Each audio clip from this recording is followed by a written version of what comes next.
等着你供上大学，你可别拿你弟上大学的钱养软饭男啊！你们全家吃软饭，我家牧羊都不会吃软饭。你们两家的事儿关我家和我什么事儿？自己生自己养，养不起就别生。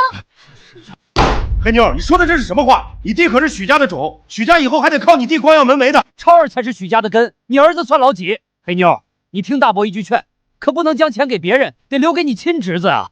养你们的大头鬼，都给我滚！这里不欢迎你们！你急什么呢？又不关你的事。他们不养自己的孩子，构成了遗弃罪。根据中国刑法第261条，判处5年以下有期徒刑、拘役或管制。如果他们以非法占有为目的，对你及你的家人使用暴力、胁迫或其他方法，强行将属于你及你家的财物抢走的行为，根据刑法第263条，构成抢劫罪，处3年以上10年以下有期徒刑，并惩罚金；严重者，处10年以上有期徒刑、无期徒刑或者死刑，并惩罚金或者没收财产。他们喜欢哪条就选哪条，自由选择，你不能剥夺他们选择的权利。没想到牧羊这么有才，这个租来的男友，如果是真的，该多好。我叫许墨，年入百万，属于有颜有钱没男人的单身大龄剩女。因为是独生女，亲戚们都觉得我家绝后了。还好爸妈不重男轻女，一直很疼我，直到我毕业多年，别说结婚，连个男朋友都没有。今天我妈又一次给我打来了电话，你到底什么时候带男朋友回来？哎呀妈，你别催了，我今年一定带男朋友回家好吗？唉，怎么办呀？晶晶，我妈又来催婚了，实在不行我就租个男朋友回去应付一下，就是不知道去哪里租，干嘛花那冤枉钱？我正好有个没人要的表弟，借你用几天，不要钱哦。用几天？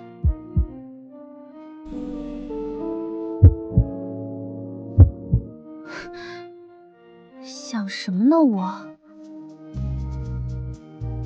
对了，许墨，我表弟正好就在楼下咖啡厅，你们见一见吧，我还有事儿，就先挂了。什么？这么突然？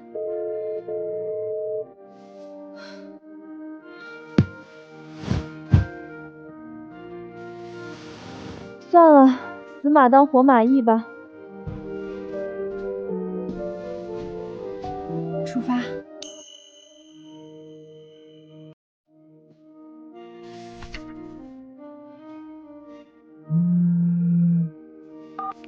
姐，牧羊，你现在在咖啡厅吧？在啊。那你看到我给你发的消息了吗？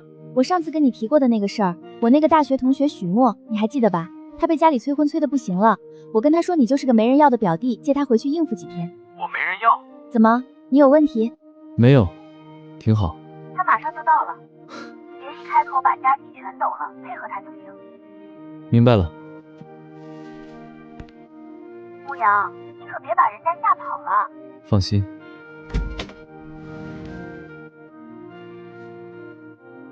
这是晶晶那个没人要的表弟。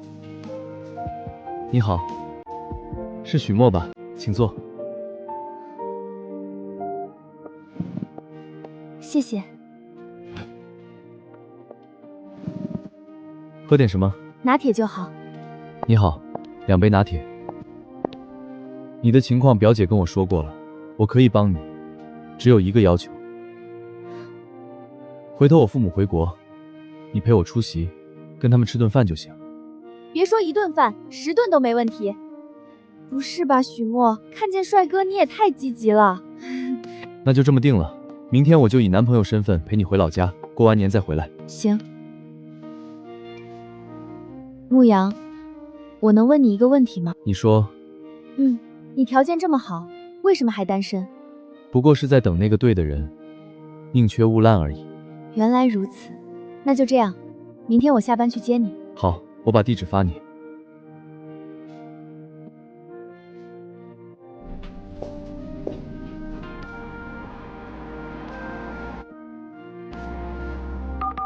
下班了？刚出来，我现在去接你。好，注意安全，我等你。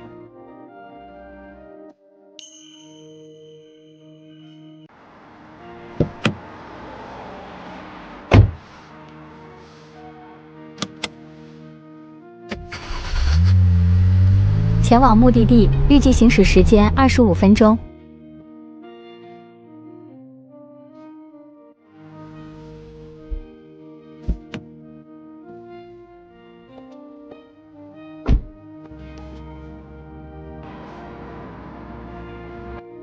们走吧。好。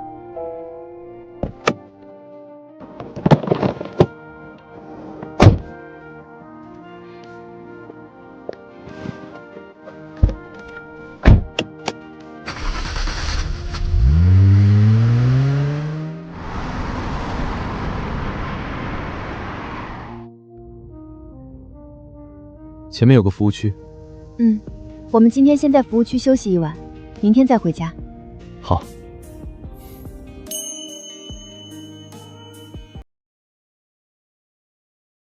跟我说说你吧，不能到了我家，我对你一问三不知。想知道什么？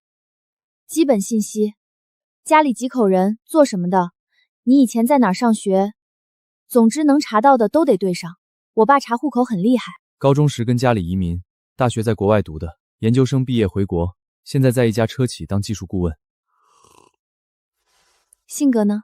比较宅，爱好挺多，什么都会一点。年龄25。25？怎么了？没什么。我28。我知道。我比你大3岁。女大三抱金砖。问题是，我怎么让我爸妈相信你这样的条件能看上我，还是以结婚为前提的那种？他们会相信的，相信我。希望一切顺利吧。我也简单说说吧，剩下的路上慢慢聊。我家在那种3线末的老城区，生活节奏慢，挺宜居的。但我爸妈思想特别传统，觉得只生我一个女儿就绝后了，所以他们对女婿这个身份的期待值已经拉满了。你到了之后，别被他们的热情吓着。没问题。加油。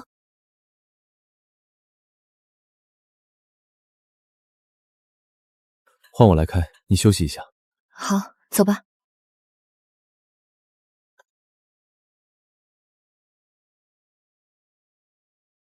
经过长途跋涉，终于快到了。我看到门口的那个路口，居然还有拱门，红彤彤、亮闪闪的，远远就能看到。每年村子过节，或是谁家有喜事，村民都会设立拱门庆祝。节日越大，拱门越多越壮观。我兴致勃勃地跟牧羊介绍着我们村子的优良习俗，结果车子开近后，我顿时笑不出来了。只见拱门上的有一行金色的字：欢庆小女许墨携男友回家过年。我第一反应就是脸都被爸妈丢光了，现在掉头回去还来得及吗？来不及了，因为我已经看到我的亲妈就在前方。下车后，我妈直接无视我，双眼放光地朝着驾驶座的方向走去。我妈，她就是牧羊。我尴尬地向已经下车来的牧羊介绍道：阿姨，新年好，新年好，快进屋坐。亲妈见到牧羊就跟我见到财神爷一般，热情地拉着牧羊进了屋，生怕他跑了一般。妈，还有东西呢，我喊道，你自己拿。亲妈头也不回地应道。我看着满满的后备箱，陷入了沉思。还好牧羊没像我亲妈那样没人性，返回来帮我搬东西。接下来的场面就是我的父母见到了牧羊，就跟见到了失散多年的亲生儿子一般，只差抱在一起，热泪盈眶。而我就好像是个失宠的小妾，直接被晾在一边，还显得有些占位置。不过我不得不感叹牧羊的演技和情商，居然没有表现出一丝不耐烦和嫌弃，还主动道歉说：叔叔阿姨，本来我是想早点拜访你们，但担心太过唐突，就一直拖到现在，希望你们别见怪。没事，都是许墨的错。不早说。亲妈笑容满面的应道。在说这句话的时候，还不忘拍打我肩膀一下。如果我怀孕了，这会儿已经被我亲妈拍掉了。亲爸开始一边泡茶一边跟牧羊闲聊，说是闲聊，但我觉得亲爸打算将牧羊的18代都打听清楚，生怕我被骗了一般。爸，我们刚回来。我只能婉转地提醒道，你累了就去休息，我跟牧羊聊就行。父亲头也没回。牧羊他开了几个小时的车，没关系，我不累，你先去休息。牧羊微笑着应道。结果我还没来得及休息，我亲妈就叫我去帮她喂鸡。我堂堂一个年入100万的财务总监，让我去喂鸡。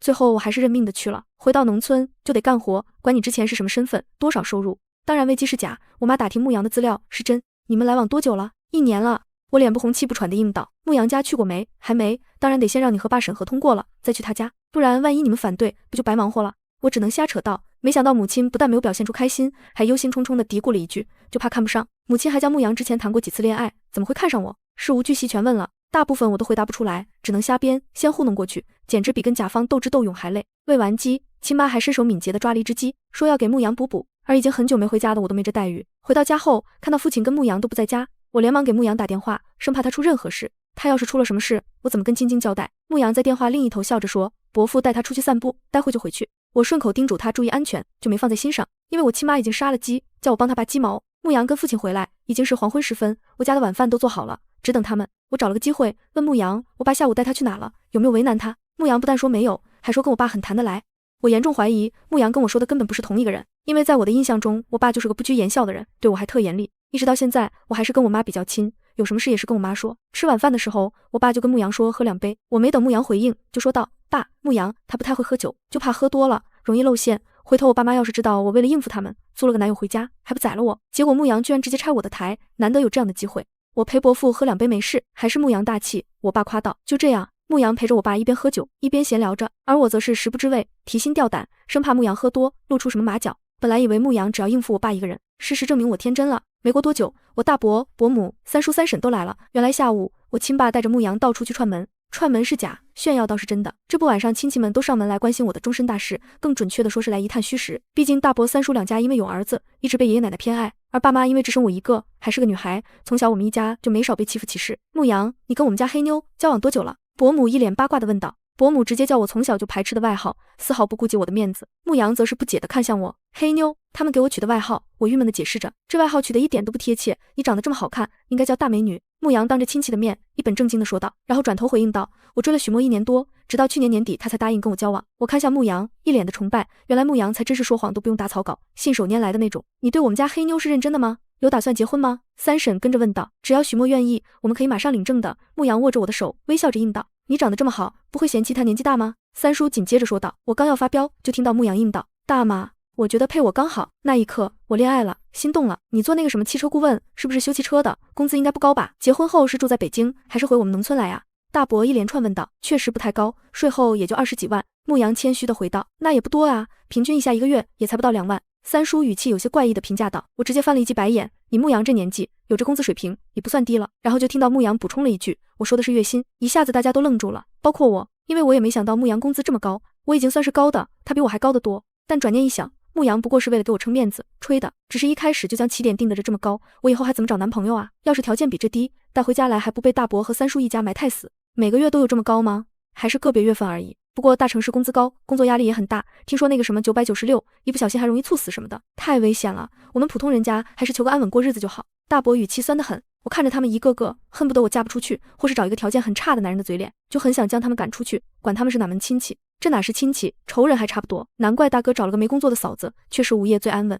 我点了点头附和着，你懂什么？娟子现在是在考公务员。大伯一下子就急了，在夜总会备考吗？我脱口而出应道，下一秒被亲妈拽去厨房洗菜。你管他们说什么？你又不是不知道，他们就那样，笑人穷怕人富。亲妈难得耐心劝我，就怕我将事情闹大，那也不能那样跟牧羊说。我无语道，还好牧羊是我的假男友，要是真男友，还不被他们吓跑了，想想都生气。回头你跟牧羊解释一下，他们就那样，让他别往心里去。等你们结婚以后就搬出去住了，也不用看这些亲戚的嘴脸。亲妈也没办法，我看他们是巴不得我嫁不出去，他们不是巴不得你嫁不出去，他们是希望你嫁出去后，我们家财产归他们，怕你找一个太厉害的，他们争不过。我结婚了，为什么我们家的财产就要归他们？我看向亲妈，错愕地问道，我就不能自己留着吗？要他们这些外人来惦记，不就是因为我们就你一个女儿，你嫁出去后，土地房子不就跟你没关系了？他们想得美，我结婚了，将你跟我爸接过去住，这里的地和房子空着也不会给他们，那都是我们家的，你跟我爸100年后也是属于我的，轮不到他们，他们要是敢硬来，我就报警起诉他们。此刻的我已经憋了一肚子气，转身走出厨房，准备将这些不要脸的亲戚赶出去，管他们是谁。就听到牧羊笑着跟他们说道，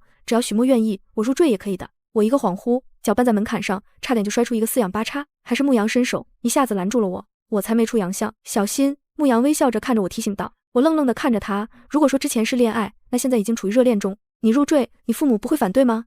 大伯急了，他急了，我却稳了，在牧羊身边坐下，笑着说道，怎么会反对呢？牧羊的父母思想很开明的，而且他们已经定居国外，牧羊入赘与否根本没区别，只要我们有空的时候去看看他们就行。牧羊笑着点了点头，有本事的男人怎么会入赘？许墨，你是不是被他骗了？你赚了那么多钱，可别被他骗走了。是啊，长得这么好，不会是吃软饭的吧？许墨，你弟弟还等着你供上大学，你可别拿你弟上大学的钱去养软饭男啊！你们全家吃软饭，我家牧羊都不会吃软饭，你们两家的事关我家和我什么事？自己生自己养，养不起就别生。我气得跳起来，回骂道，黑妞，你说的这是什么话？你弟可是许家的种，许家以后还得靠你弟光耀门楣的。三叔反驳道，超儿才是许家的根，你儿子算老几？黑妞，你听大伯一句劝，可不能将钱给别人，得留给你亲侄子，养你们的大头鬼，都给我滚！我怒不可遏道，接下来的场面就有些混乱，因为我已经忍无可忍，拿起墙角的扫把开始赶人。牧羊一边拉着我，一边温和地说道，你急什么呢？又不关你的事，他们不养自己的孩子，构成了遗弃罪。根据中国刑法第261条，判处5年以下有期徒刑、拘役或管制。如果他们以非法占有为目的，对你及你的家人使用暴力、胁迫或其他方法，强行将属于你及你家的财物抢走的行为，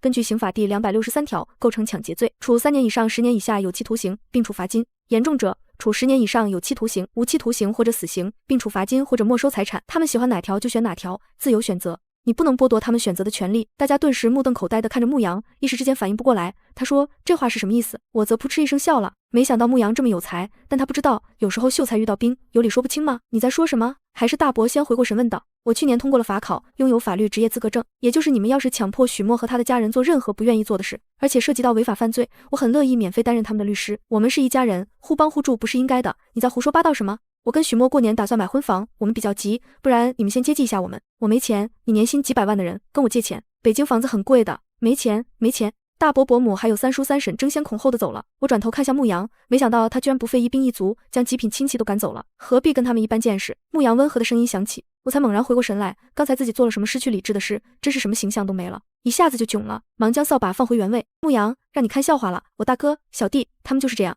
一直没说话的父亲无奈地跟牧羊道歉着，现在是法治社会，不能讲道理和人情的地方，只好讲法律。像今天的这种事情，以前隔三差五就会发生，特别是奶奶还在世的时候，更是强制我接济大伯和三叔，说他们要养儿子，养许家的种，负担大，养我这个赔钱货没用，而父母总是顾及亲情，没有撕破脸，就更蹬鼻子上脸了。为此，我从小就暗暗下决心，要好好读书，出人头地，接我爸妈大城市生活，享福，远离这群牛鬼蛇神的所谓亲戚。不会，牧羊微笑着摇了摇头，看我的眼神居然多了几分同情，我只能尴尬地干笑着。我也想象着体面，奈何现实不允许。极品亲戚被赶出去后，此刻家里就只剩下我们一家和牧羊4个人，清静了不少。母亲收拾餐具进厨房后，又多炒了2样下酒菜出来。牧羊跟父亲继续喝着，我因为心情不好，坐在一旁拿着手机跟晶晶聊刚才发生的事。晶晶的反应比我还大，这你都能忍啊？忍不了，我已经将他们都赶出去了。你要是赶不走，就让我表弟上。打伤了，大不了赔点医药费。不行，以他们的人品，还不讹上我家，讹上牧羊。我现在就想着赶紧买套房子，将我爸妈接到身边，生活比较实际。还买什么房子啊？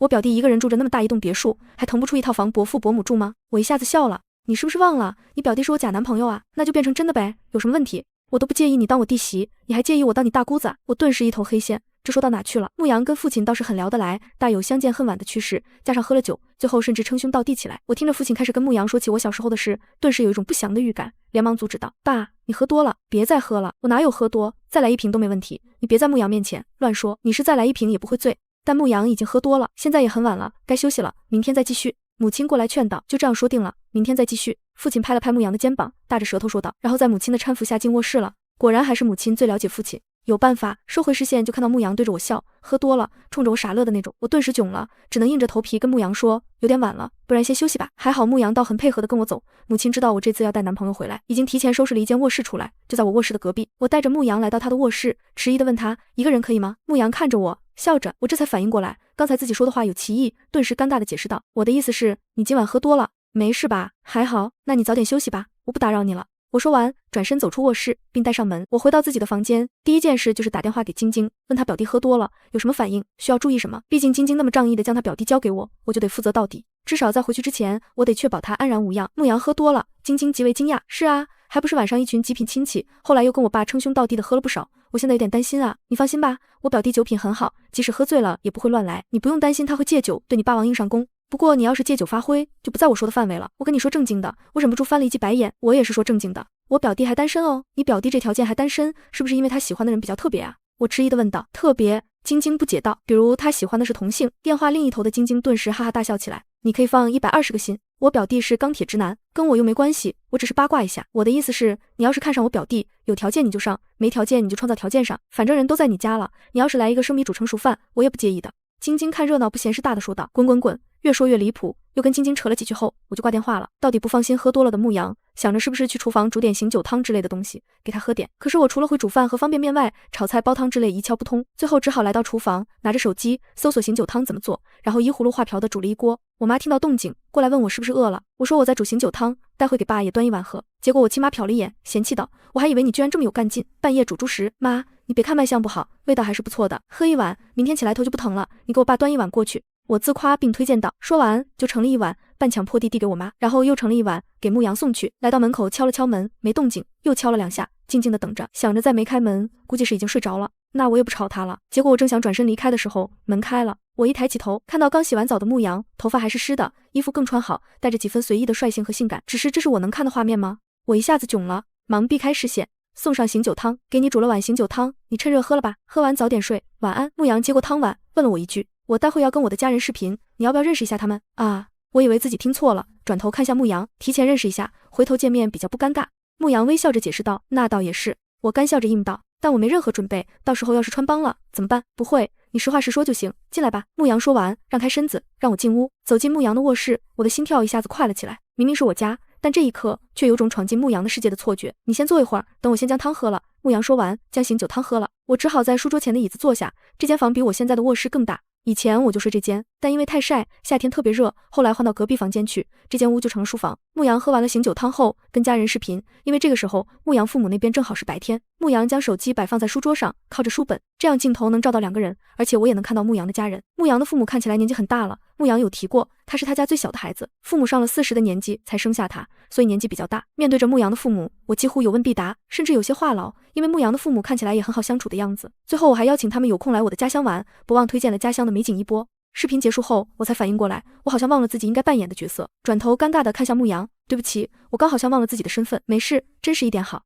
牧羊微笑着安慰着我，很晚了，你也早点休息吧，晚安。我有些懊恼地点一下头，硬到起身朝着门口走。回到自己的卧室后，我还是有些郁闷，毕竟牧羊来我家做得很好，我却连跟他父母视频都拉胯。但郁闷归郁闷，回家的第1个晚上，我还是睡得很好，毕竟今天一天体力消耗太大。第2天我睡到自然醒，醒来已经10点多了，我还以为自己看错时间了。换好衣服，洗漱好，走到客厅，却一个人都没有，也不知道牧羊是不是还在睡，父母这个时候肯定出忙活去了。走到院子，看到我亲妈在喂鸡，妈，你怎么没叫我啊？毕竟以前8点1过，我妈是非叫我起床不可的，哪怕是周末。你以为我不想叫，是牧羊说你太累了，让你多休息一会儿。亲妈嫌弃的看了我一眼，我应了一声，下一秒就觉得不对劲了。牧羊怎么知道我累？他昨天可没比我有运动量少，他怎么就不累，还能早起吗？牧羊呢？跟你爸爸出去采购年货了啊！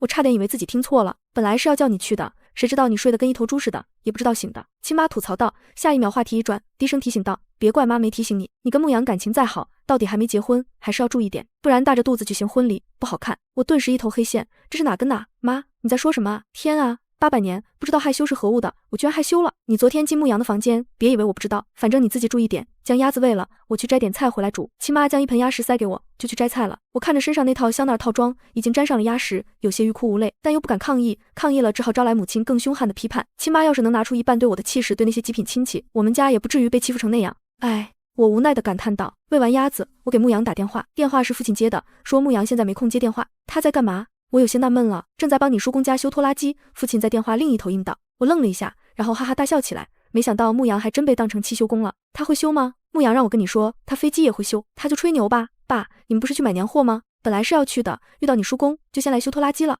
晚点再去。我只好过去看看情况，没想到牧羊还真修好拖拉机，这会儿正好试开。我看着穿着一身斯文的牧羊，却旷野地看着拖拉机，那画面后来每每想起来都想笑。修好了拖拉机，叔公很高兴，还请牧羊吃红鸡蛋。牧羊问我，这样是不是表现合格了？我笑说，他表现有没有合格我不知道，但叔公这关是过了。叔公是我们这一族最年长，也是最德高望重的老人了，所以家族有什么事，基本上都要经过叔公点头才执行的。帮叔公家修好了拖拉机，我们就去采购年货了。其实家里已经置办的差不多了，说是去采购年货，不如说带牧羊去县城凑一下热闹。而我因为2年春节没回来的关系，这会儿来集市，也感到好玩和新鲜。看什么都觉得好玩好吃，牧羊估计也是头回参加集市，看啥都觉得有意思。我们就像哥们一样，一起逛了回集市，吃了不少小吃。牧羊开心得向他孩子说以后还要来，我顿时一头黑线，合着我明年也还找不到男朋友，还得继续租他吗？年夜饭我们家更是难得如此热闹和和谐，不像以前经常因为催婚而闹得鸡飞狗跳，不欢而散。牧羊将我爸妈哄得心花怒放的，我暗暗决定，明年如果牧羊还没有女朋友，我还找他，哪怕需要付钱，毕竟太物超所值了。至于后年的事，就等以后再说。只是晚上牧羊是真的喝多了，前天晚上只是看起来喝多了而已，但今晚却是真的喝多了，因为他居然跟我爸妈商量起彩礼的事。不用彩礼，你们俩感情好才是最重要的。父亲眉开眼笑地说道，那架势恨不得直接将我打包送给牧羊，还需要什么彩礼啊？彩礼多少还是要意思一下的，按照习俗来就行，最后还是要给你们还回去的。母亲则理智多了，毕竟是没有喝酒的人。我在一旁囧的头快要钻到桌子底下去了，这是什么跟什么啊？许墨，你的意思呢？牧羊微笑着看着我，我一下子愣住了，怔怔地看着牧羊，心里忍不住吐槽道，我能有什么意见？又不是真的，但还是硬着头皮配合地回道，那个只是走个形式而已，就按习俗来就好。好，伯父和伯母，那就按你们这边的风俗来，彩礼不用回，本来就是孝敬二老的，嫁妆意思一下就好，房子车子还有装修都有了。好，好，父亲笑的皱纹都起来了。牧阳这时端起酒杯，一脸真诚的跟我爸我妈说道：伯父伯母，你们放心，将许墨交给我，我一定对他好，不让他受了委屈。听得我都感动了，差点忘了自己身份，跟着点头答应。但很快我就郁闷了，按照牧阳这样的表现，要是明年他不能继续帮我的话，我去哪找个牧阳这样条件的男朋友了？这会儿我忍不住叹了一口气，下一秒才发现所有人的视线都集中到我身上，我一下子囧了，干笑着解释道：我没意见，就是吃太饱了。你想要中式婚礼还是西式的？牧阳看着我并问道。我一下子懵了，牧阳这是在玩火啊？春节过后他拍拍屁股回去，跟他没有关系了，我可就惨了，到时候我去哪找个女婿跟父母交代？而且还要像牧阳这么优秀的，不然就我们家西式来一场，娘家这边中式来一场。